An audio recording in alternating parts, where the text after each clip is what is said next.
한국의 위상이 높아지면서 한국에 거주하고 있는 외국인들이 늘어나고 있습니다. 그로 인해 자연스럽게 외국인들의 자녀들 역시 한국에서 교육을 받는 경우가 증가했죠. 그리고 이러한 외국인 부모들이 언제나 감탄하는 것이 있다 하는데요.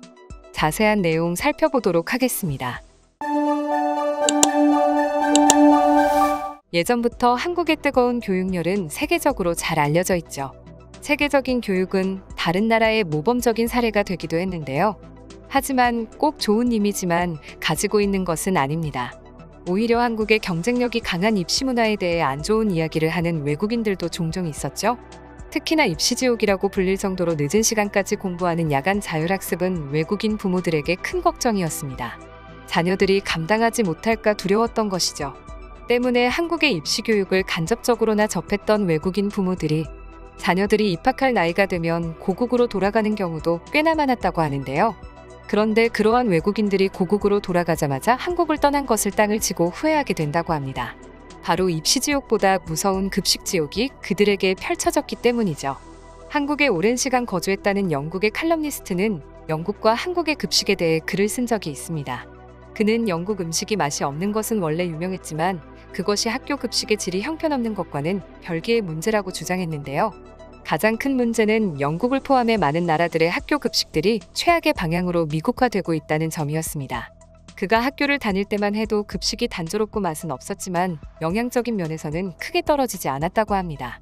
그런데 요즘 영국 아이들이 먹는 급식은 그야말로 처참하다고 하는데요. 오죽하면 학교에 돌아온 아이들에게 오늘의 급식 메뉴를 물어보는 것이 두렵다고 표현할 정도였습니다. 그도 그럴 게 영국 아이들이 보편적으로 먹는 급식들은 주로 소시지가 들어간 페이스트류나 햄버거 또는 감자튀김이나 마늘빵 등이 주를 이루고 후식으로는 시럽을 잔뜩 부은 푸딩이나 아이스크림, 젤리 등이 제공된다고 하는데요. 사실상 영양가 있는 음식은 전무하다고 봐야 할 정도로 인스턴트 위주의 식단인 것입니다. 그만큼 영국의 급식은 그저 비용을 절감하는데 급급하고 모든 아이들이 잘 먹을 수 있는 자극적인 메뉴 위주의 식단을 구성하고 있었는데요. 인기 셰프 제이미 올리버는 2005년부터 영국의 학교 급식을 바꾸기 위한 캠페인을 벌여왔습니다. 그는 급식 문제를 논의하기 위해 관련 부서 장관들을 수차례 만날 정도로 영국 급식을 바꾸기 위해 노력했죠. 그러나 기대와는 달리 긍정적인 변화는 일어나지 않았습니다. 오히려 영국의 아동 비만율은 지난 3년 동안 5%나 증가했으며 학교에서는 여전히 설탕과 소금이 많이 들어간 메뉴를 선택했고 그저 오븐에서 간단히 데울 수 있는 패스트푸드 형식의 메뉴만을 아이들에게 제공할 뿐이었습니다. 이처럼 자국의 급식에 실망했던 칼럼니스트였지만 한국의 급식에는 극찬을 아끼지 않았습니다. 그는 한국에 살면서 어린이집이나 유치원의 부모 참관 수업을 방문할 기회가 많았다고 합니다. 그럴 때마다 그에게 깊은 인상을 심어준 것이 바로 급식이었는데요. 영양은 물론이며 맛까지 함께 잡은 급식 수준의 감탄을 금치 못한 것이죠. 물론 한국 급식에도 가끔씩은 햄이나 소시지 같은 아이들이 좋아하는 가공식품이 나오기는 합니다. 그러나 칼럼니스트가 보았던 대부분의 급식은 밥, 두부, 나물, 김, 김치 등으로 구성된 건강한 식단을 기본으로 하고 있었는데요. 후식도 그저 달기만 한 디저트가 아니라 과일 종류 위주의 비타민을 채워주는 것들이 대부분이었죠. 무엇보다 한국만은 유일하게 패스트푸드 형식의 미국식 급식의 길을 따라가지 않는다는 점을 높이 평가하고 있었습니다. 칼럼니스트는 끝으로 한국은 이제 한국 학생들과 학부모가 겪어야 할 학업량의 압박과 학원 시스템에서는 벗어났지만 영국은 여전히 아이들이 학교 급식으로 무엇을 먹었을지에 대한 불안감과 우려에 대해서는 자유로울 수 없다. 며 글을 마무리했습니다. 얼마 전 해외 커뮤니티에서 논란이 되었던 한국의 급식 사건이 있습니다. 원생에게 매운 급식을 제공한 병설 유치원이 아동 인권을 침해하고 있다는 취지로 한 시민단체가 진정서를 제출한 것입니다. 이 단체는 병설 유치원이 있는 학교에서 유치원생부터 초등학교 6학년까지 같은 식단이 제공되면서 어린 아이들이 급식이 매워 먹지 못하는 경우가 많다고 주장했는데요.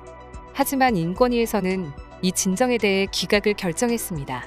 인권위는 기각 사유로 매운맛은 주관적으로 느끼는 부분이고 조리 과정에서 하나의 음식에서 여러 맛이 복합적으로 나기 때문에 그 매움의 정도에 대한 객관적인 수준을 마련하는 데 한계가 있다며 기준 마련이 불가능하다고 밝힌 것입니다.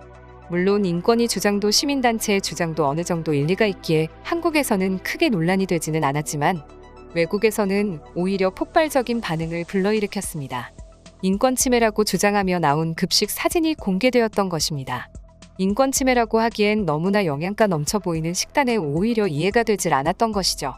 외국인들은 저게 인권 침해라면 미국 학교 급식은 아동학대 수준이라고 봐야 한다. 저 훌륭한 급식이 불만이라고 생각하는 부모들은 아이들을 미국에서 키워봐야 해. 라며 오히려 부러워하고 자국의 급식에 대해 비난하기까지 했는데요. 이러한 점만 보더라도 한국의 급식 수준이 얼마나 높은지를 체감할 수 있을 것 같습니다. 그럼 지금부터 관련 내용을 보고 외국인들은 어떤 다양한 반응들을 보여주고 있는지 더욱 자세히 알아보도록 하겠습니다. 내가 한국인이 아니니 저게 매운 것인지는 잘 모르겠지만 일단 맵다고 질이 떨어지는 것은 전혀 아닌 것처럼 보인다. 오히려 너무 먹음직스러워 보이는데 난 저게 오히려 아이들이 먹는 급식이라는 것이 더 놀라워. 미국 고등학생들이 저거보다 더 부실하게 먹을걸? 솔직히 한국 입시가 극악하다는 것도 옛말이지. 한국처럼 교육을 잘 받는 나라도 없지. 게다가 한국은 적어도 아이들을 빡세게 공부시키는 만큼 먹는 것에 절대 아끼지 않아. 맞아요. 적어도 애들에게 쓰레기 같은 급식을 먹이는 영국보다는 훨씬 낫죠. 결국 공부도 체력인데 이런 수준 낮은 급식을 먹고 아이들이 어떻게 힘을 내서 공부를 하겠어요? 유치원생이니 매운 것에 민감할 수 있다고 생각해. 하지만 미국에 비하면 천상의 음식이지. 애들이 없어서 못 먹을 거야. 미국에서도 이런 비슷한 일이 있었었죠. 음식에 향신료가 너무 많이 들어간다는 논란이 나오니까. 그러나 향신료를 줄이는 대신에 그냥 질을 낮춰버리는 한심한 결과가 일어났습니다. 아무리 봐도 영양가가 골고루 잡힌 식단으로밖에 보이지 않아. 심지어 한국 급식은 무료 아니야? 난 미국 학교를 다니는데 저런 음식을 무료로 주면 절을 하며 먹을 거야. 우리 고등학교 급식에서 이러한 점심을 제공했다면 정말 좋았을 텐데 말이야. 나는 항상 거지 같은 샐러드나 감자튀김 같은 건강에 좋지 않은 음식을 먹어야 했어. 저 급식에 나오는 음식들이 뭔지는 모르겠지만 어찌되었든 내가 어린 시절 먹었던 급식보다 훨씬 나아 보인다는 것은 확실해. 무엇보다 무료로 제공되는 급식이라는 것이 언제나 나를 놀라게 합니다. 적어도 이 정도로는 먹여야 급식이라고 할 수 있죠. 한국은 아이들을 그저 돈을 버는 부품으로 보는 것이 아닌 미래로 보고 있다는 것이 느껴진다. 아이들을 진심으로 생각하는 것이 느껴져. 저 급식이 논란이 된다는 것은 적어도 한국의 모든 학교에서 저 정도 수준의 급식을 먹는다는 거 아니야? 보고 있어도 믿기지가 않네. 이런 급식 메뉴는 LA에선 18불 정도 할걸? 한국 학생들은 정말 본인들이 좋은 나라에 살고 있다는 것을 알았으면 좋겠어. 나는 학생 시절 한국 급식의 반도 안 되는 수준의 음식을 먹고 자랐거든.